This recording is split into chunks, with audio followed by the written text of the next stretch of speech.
Bonjour, je m'appelle Catherine Saint-Laurent de la Casa de la Couture et aujourd'hui, on va faire le cardigan à poche tombante de Jali, le numéro 3248. Donc, on a 4 morceaux. Donc, un dos, on a coupé ici 4 devant, une bande d'encolure et puis 2 manches. Pour la bande d'encolure, comme je suis dans un tricot,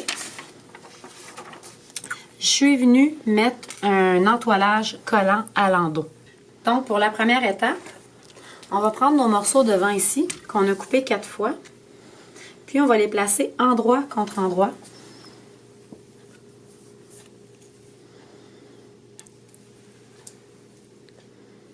C'est vraiment un tissu qui est très très mou.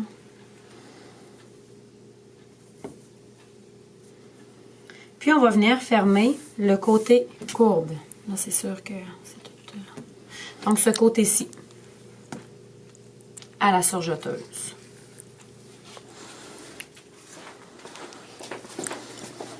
Il y en a beaucoup qui aiment épingler, mais à la surjeteuse, épingler, ça veut dire que ça risque de passer tout droit et de briser les couteaux ou encore de venir piquer la table ici. Donc, moi, je n'épingle jamais. Celles qui aiment ça quand les morceaux sont déjà attachés, peut-être utiliser les petites pinces à ce moment-là. Donc, beaucoup moins de risque de briser la machine à coudre. Donc, moi, ce que j'aime bien faire, c'est je vais placer mes morceaux ensemble pour commencer. Puis, je vais aller les placer sous le pied. Je vais commencer à coudre.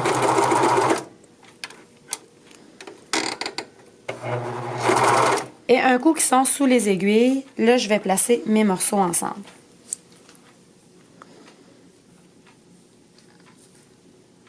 C'est vraiment un tissu qui est mou, donc degré de difficulté élevé.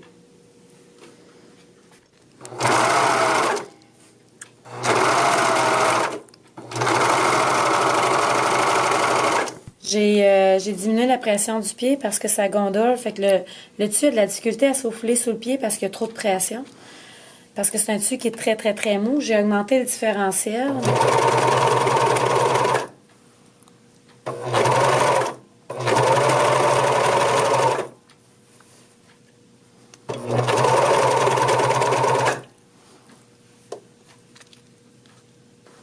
Ça gondole un petit peu plus au début. J'ai monté mon différentiel, puis j'ai descendu la pression du pied. Parce que comme le pied était plus lourd, ça avait tendance à faire égueuler le tissu. Puis là, à la fin, là, je pense qu'on a un bon compromis. C'est pas un tissu que je pourrais venir coudre au point droit avant. C'est impossible le point droit. Même si on étire le tissu, là, on oublie ça. C'est un échec total assuré.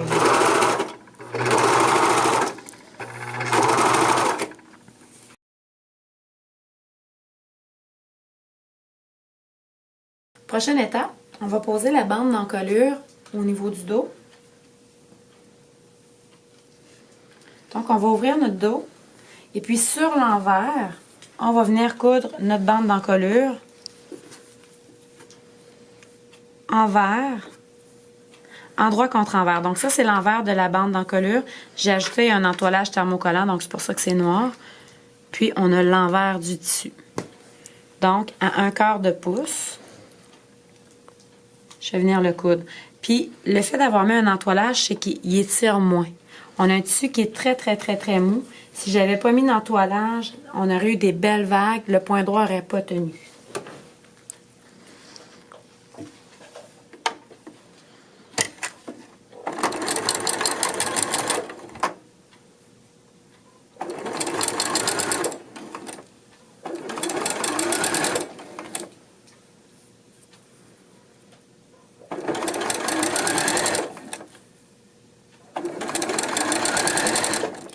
La problématique, j'étais un petit peu plus qu'un quart.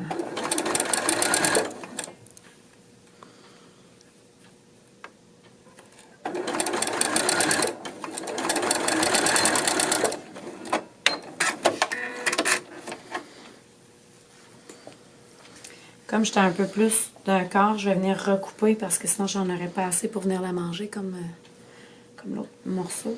Donc je vais venir retailler ma couture légèrement.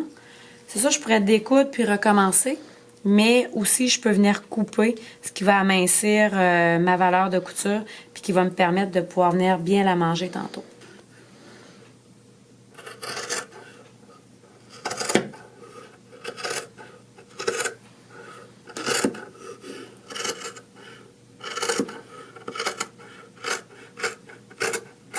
Je vais venir couper pour venir chercher mon quart de pouce de valeur de couture. Maintenant, je vais aller au fer pour repasser ma bande. Comme ça. Juste de même.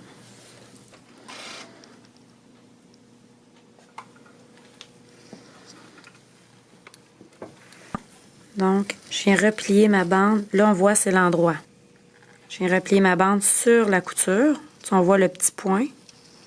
Puis après ça, on va venir la replier comme ça. Puis on va venir faire un point droit ici. Donc, pour la longueur de point, je le mets à 4. On est dans un tissu qui est mou, qui est puffy, si on veut. Donc, je plie une fois sur la couture. On voit la couture est ici. Et je replie une deuxième fois.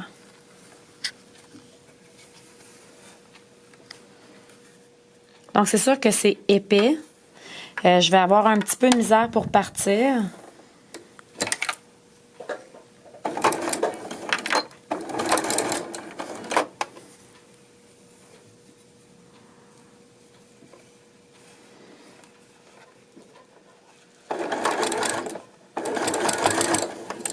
Donc, j'aide en poussant, mais ça va super bien. Ça prend absolument un pied marcheur. C'est non négociable.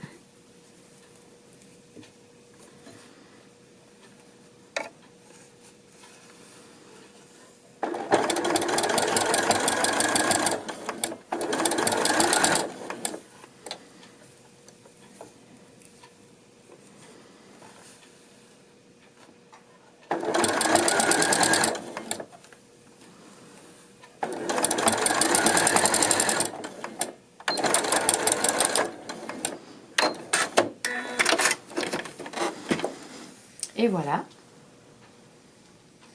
Donc, je vais aller la repasser.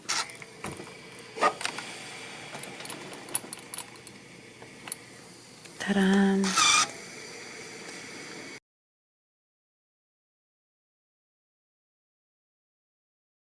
Donc, mon dos est ici à plat. Puis là, je dois venir faire la couture d'épaule avec mon devant. La façon que je vais venir placer mon devant, là, on voit, c'est endroit les deux côtés. Donc, je viens mettre mes emmanchures ensemble. Ça va être un bon guide.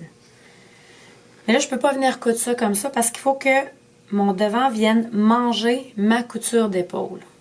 Donc, je vais placer simplement mon devant comme ça ici. Puis ici, ce que je vais faire, c'est que on voit la ligne de joint. Je la cote sur ma bordure. Puis, je vais venir l'envelopper comme ça. C'est comme ça que je vais venir faire ma couture d'épaule. Fait que je vais avoir 3 morceaux. Si je vais à la surjeteuse comme ça, mais la surjeteuse, elle va peut-être avoir de la difficulté à faire un beau joint. Fait que ce morceau-là, ici, je vais venir le faire à la machine à coudre au point droit, juste pour le tenir, pour ensuite aller surjeter. On peut y aller en 2 étapes aussi, parce que des fois, c'est un peu difficile. Fait que ce que je vais faire, c'est que je vais simplement venir ouvrir. Ça, c'est mon encolure. Je vais venir l'accoter sur ma couture, puis je vais venir faire un point de taquage, un point de soutien ici, là. Comme ça ici.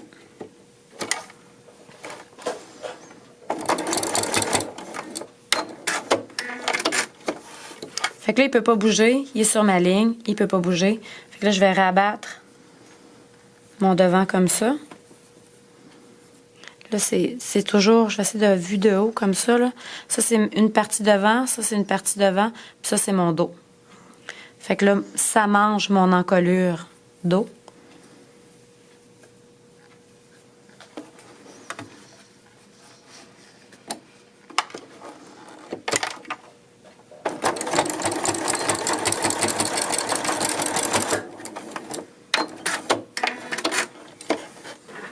Donc, j'ai mon dos ici, j'ai mon devant. Ça va venir ici faire la couture d'épaule comme ça. mais au niveau de l'encolure, c'est ce que ça va donner. Il y a un petit, tu sais, c'est pas parfait, mais comme il y a de l'épaisseur, c'est vraiment compliqué comme étape. Donc, des fois, ça peut nous prendre quelques fois pour arriver à quelque chose à laquelle on vit bien. Puis moi, le petit sketch d'un 8, je vis très bien avec ça, là. Fait que là, ce que je vais faire, c'est que je vais retourner comme ça. Puis, je vais aller faire ma couture à la surjeteuse. Donc, j'ai levé mon pied. Je l'insère en dessous.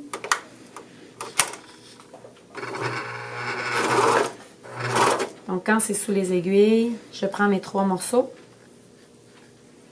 Je les enligne. Puis, j'essaie de ne pas tirer pour pas que ça gueule parce que c'est déjà assez épais comme ça. Puis, je vais venir couper de la valeur de couture.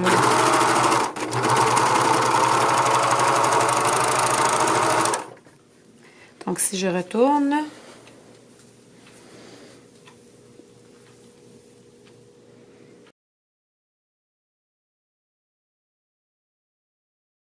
donc, moi, je n'aime pas épingler parce que c'est dangereux de briser la machine. Actuellement, je fais des petits triangles tout mini, mais comme c'est un tricot très lousse, j'ai l'impression que c'est pas une bonne idée de faire de petits triangles. Donc, je vais venir mettre des épingles. Ma manche est pliée en deux à la tête de manche. Donc, je mets des petites épingles pour marquer le centre de la manche. Voilà. Quand on coud une manche, la manche se doit toujours d'être en dessous et l'emmanchure par-dessus. C'est non négociable. On voit mon dos est là, mon devant est là, puis le devant est en doublé. C'est pour ça il est beau des deux côtés. Donc, je débute.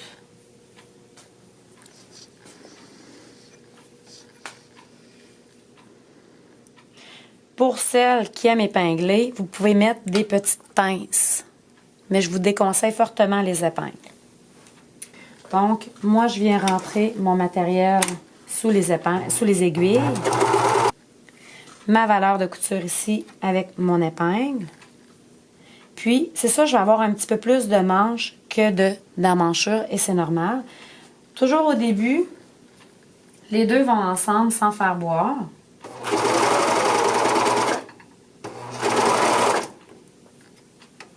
Puis ensuite, on voit que j'ai un petit lousse dans ma manche, c'est normal. Je vais rentrer ma main entre les deux couches. Tu vois, les doigts se retrouvent sur ma manche. Puis, ce qu'elle va faire, c'est qu'elle va disperser la manche de part et d'autre pour avoir la même distance que la manchure. Parce que c'est normal que j'aie plus de manches. Ça serait pas normal d'avoir le contraire. Fait que je vais juste comme tirer comme ça ici, puis ma manche va se faire boire.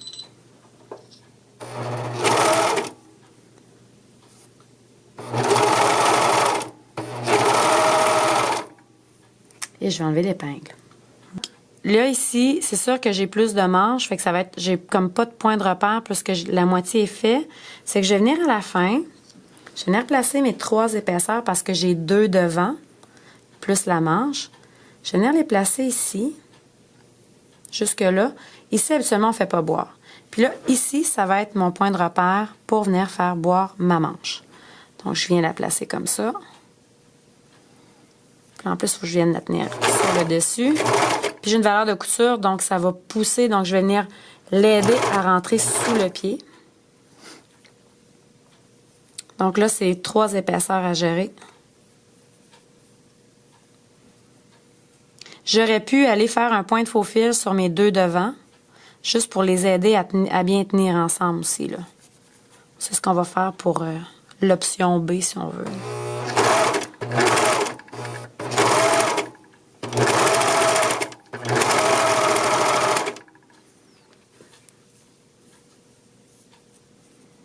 Donc, 1, 2, 3.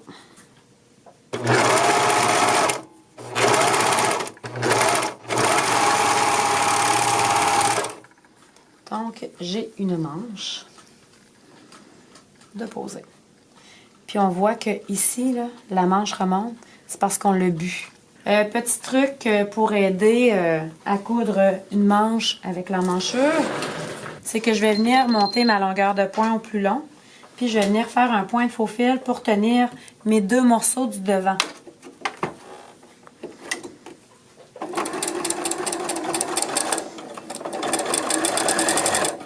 Là, je veux vraiment pas égueuler mes affaires. Fait que je les pousse.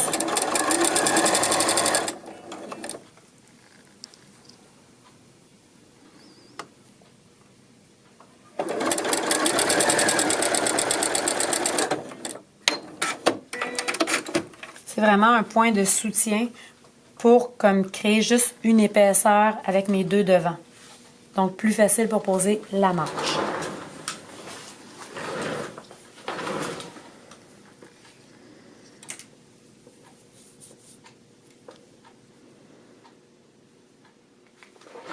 Donc, j'ai 3 épaisseurs. Ma manche en dessous.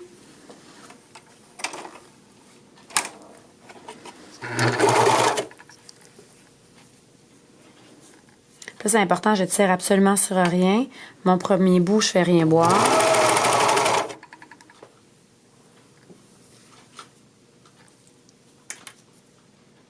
Je vais couper mon fil.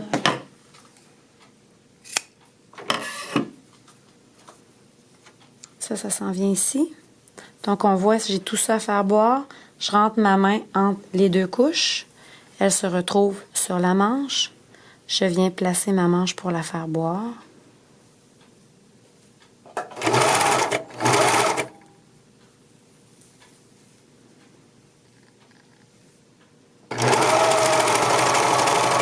Là, j'enlève mon épingle parce que sinon, c'est dangereux de briser mon couteau.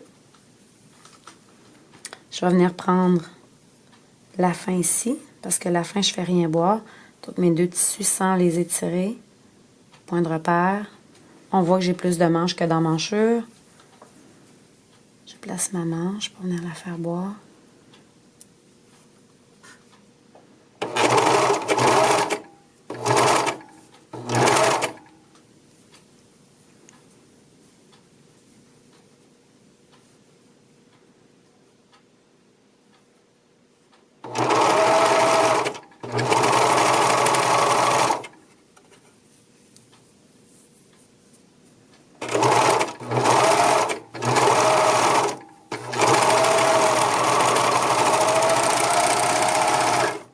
Et voilà, mes 2 manches sont posées.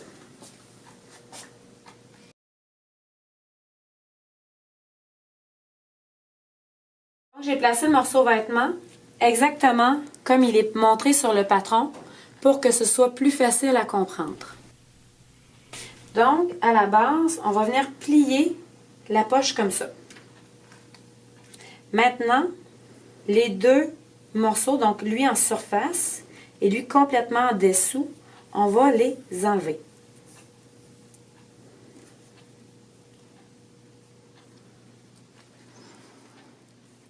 Puis, ce qu'on va venir faire, c'est qu'ici, au joint de la doublure et du tissu, on va venir coudre à 1/4 de pouce du bord.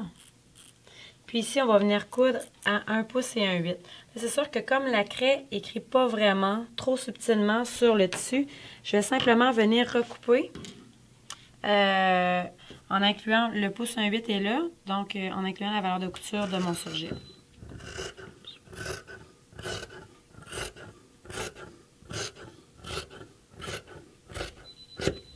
Puis ici, je vais venir le finir en courbe. Fait que je vais peut-être juste me faire un petit triangle pour me rappeler que je dois faire une courbe. Et je vais faire la même chose de ce côté-ci. Donc, je plie, j'enlève la couche du dessus, j'enlève la couche du dessous.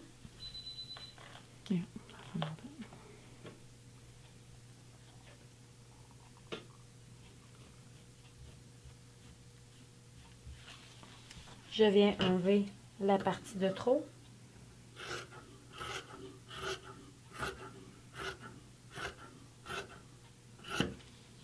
Je me fais un petit triangle.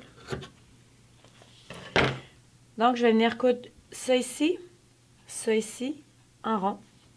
Même chose de l'autre côté, ici, en rond. Je vais le faire à la surjeteuse, sauf qu'ici, je vais commencer au point droit parce que je Je veux dire, je peux quand même pas venir surjeter, là, à cause de ce morceau-là, je peux pas venir partir et surjeter, donc je vais venir le starter au point droit ici, mais après ça, je vais vraiment embarquer la surjeteuse. Et cette partie-là ici, comme ça,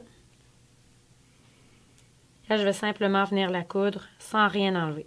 Donc, ici, je vais venir faire un point droit, juste environ sur 1 pouce de long.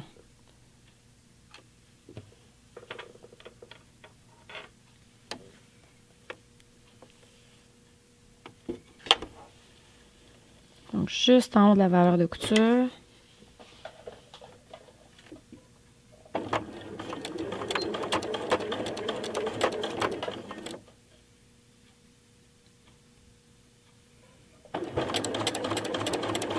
Et voilà, c'est en maçon.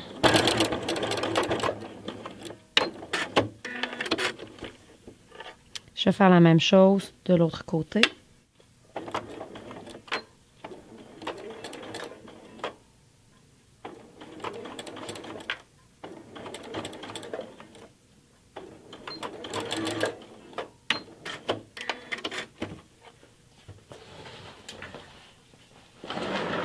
Là, je commence la courbe.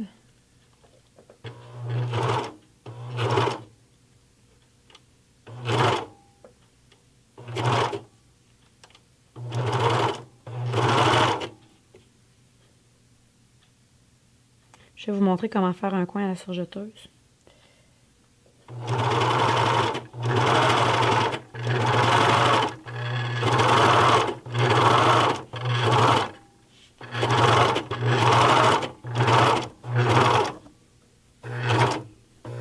Donc, pour faire un coin, je finis de coudre tout de suite en sortant mon tissu. Je vais lever mes aiguilles.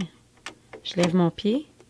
Je vais tirer juste pour sortir les loupes des aiguilles de la plaque. Un coup que c'est sorti, je vais tourner mon tissu.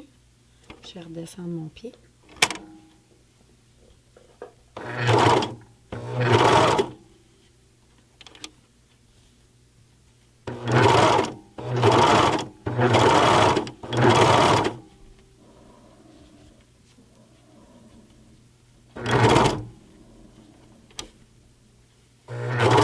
On voit mon point droit ici. Fait que je vais coudre jusqu'à mon point droit, puis je vais sortir. Voilà. Donc, mon coin. Puis mon rond. Ça, ce bout de surjet-là, je vais le laisser. Ça va empêcher la couture de se défaire. Donc, je vais faire l'autre côté.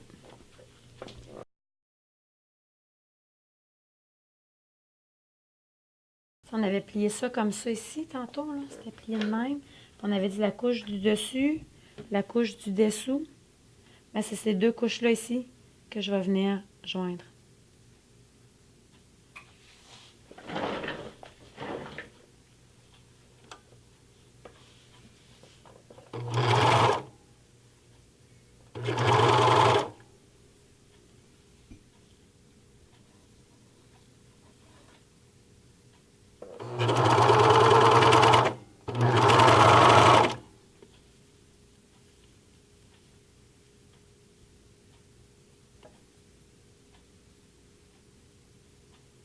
Endroit contre endroit, toujours.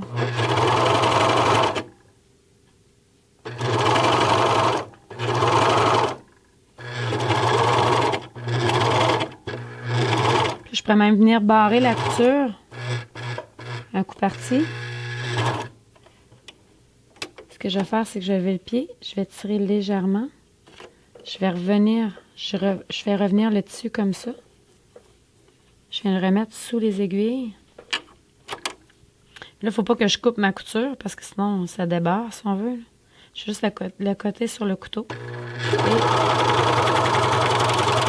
je suis revenue faire une couture par-dessus, donc c'est barré.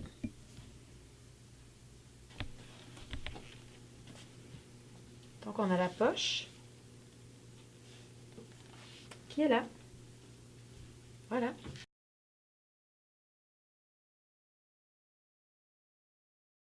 Donc, ce qu'on doit faire, c'est nos épaisseurs. Donc, le dessous, la poche et le dessus. On va venir faire un point de faux fil pour tenir ça ensemble, des deux côtés. Donc, j'ai bien placé ma poche comme il faut à plat. Puis là, je vais venir faire mon point de soutien à l'intérieur. C'est pas grave si la poche déborde pas. Dans le fond, ce qu'on veut, c'est qu'elle tombe bien. Donc, c'est vraiment à plat qu'on décide où est-ce qu'on la place. Encore là, c'est un point qui est le plus long possible. Juste un point de soutien.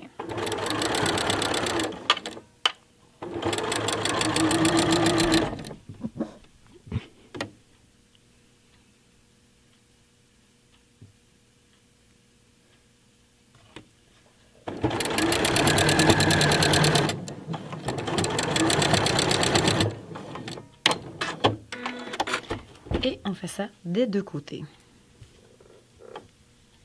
Maintenant, on va aller à la surjeteuse.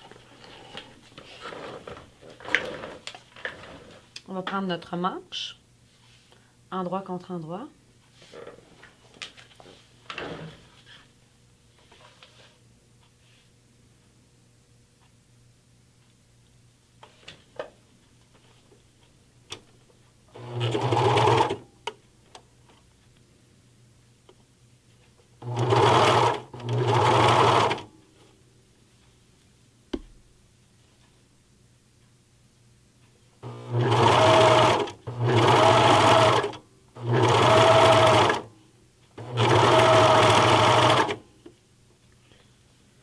C'est vraiment un tissu difficile.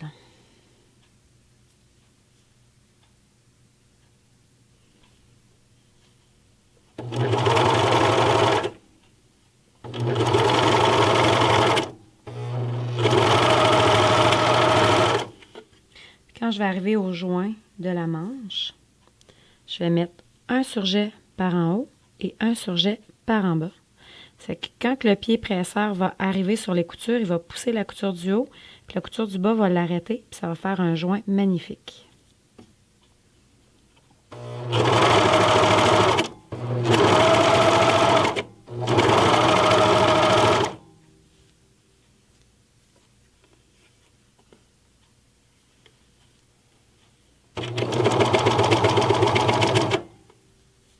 Je suis rendue avec 3 épaisseurs de tissu.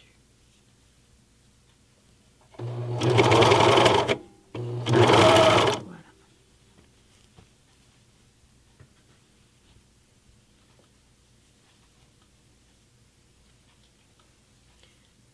Mon dos étant plus long que le devant, il va arriver un peu plus bas. Puis je vais le replier comme ça.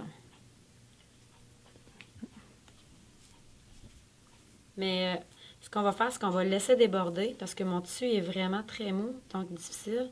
Puis je vais revenir le replier tantôt avec un point droit pour venir le taquer. Fait qu'on va simplement le laisser déborder.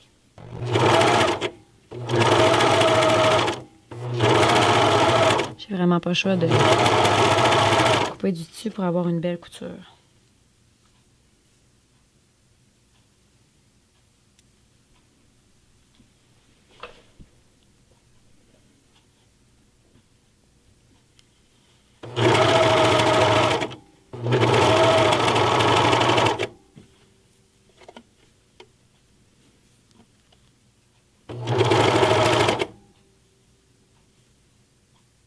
C'est là que c'est important d'avoir une bonne surjeteuse parce qu'on s'en vient dans plusieurs épaisseurs.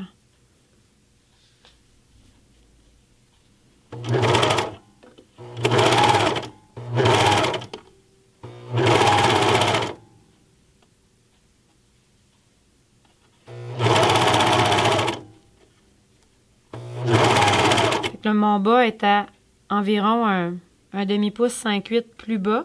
C'est normal.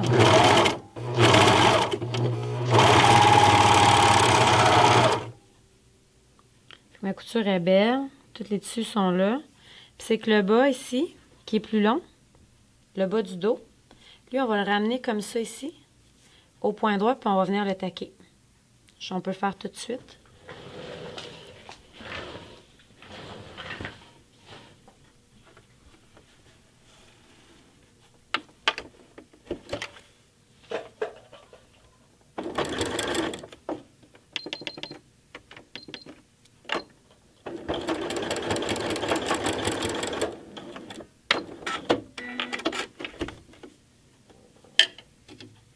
ce que ça va faire, c'est que mon dos vient manger mon devant. Les petits fils à couper, là.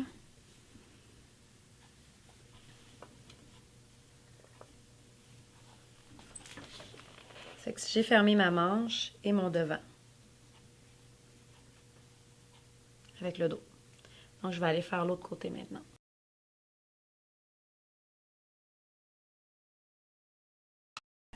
Donc, ce qu'il nous reste à faire, c'est la finition du bas, du dos et des manches. Donc, on va aller repasser. Donc, ce que ça a fait ici, c'est que ça a mangé le devant. Là, ça, c'est l'envers, c'est l'intérieur de la veste. Donc, ce qu'on va venir faire, c'est juste simplement repasser l'ourlet.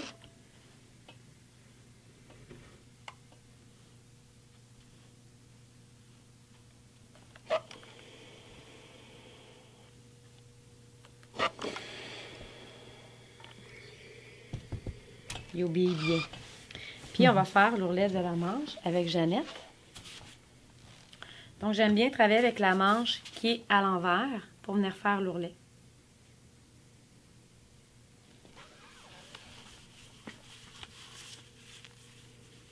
C'est plus facile à repasser.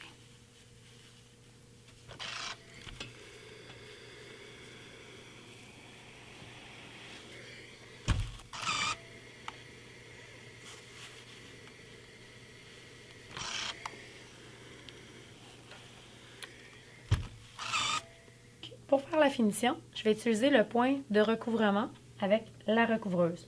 On peut aussi utiliser le zigzag ou la double aiguille, mais c'est juste que la double aiguille, c'est un point qui est un peu moins extensible que la recouvreuse. Puis avec la recouvreuse, j'ai un différentiel comme la surjeteuse qui permet d'ajuster les griffes d'entraînement pour avoir une couture qui ne gondolera pas. Donc, on travaille toujours sur l'endroit. Donc, je mets ma manche à l'envers pour venir travailler à l'intérieur. Je vais partir ma couture sur le joint.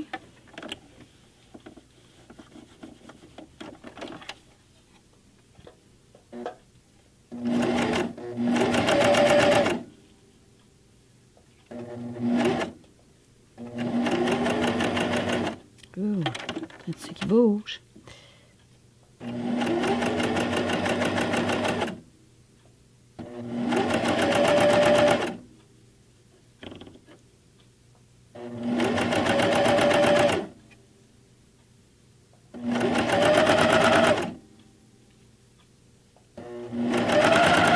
Quand j'arrive proche du joint, je vais couper les fils de départ.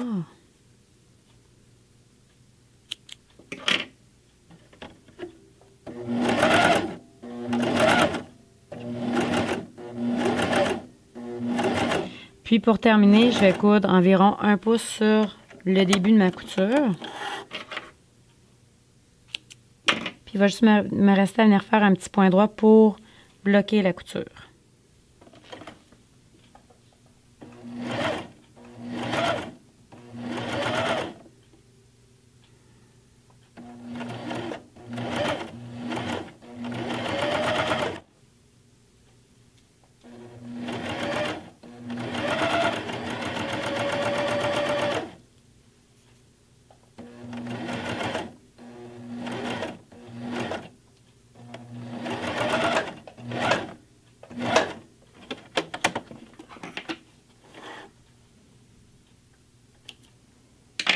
Donc, le point de recouvrement, ça a vraiment une belle finition.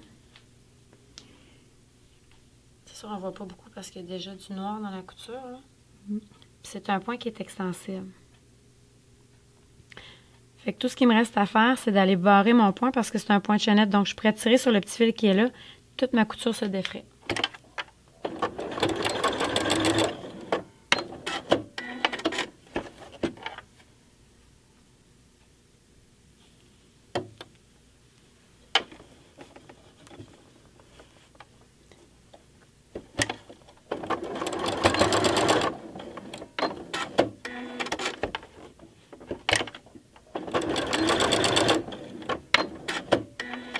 Voilà.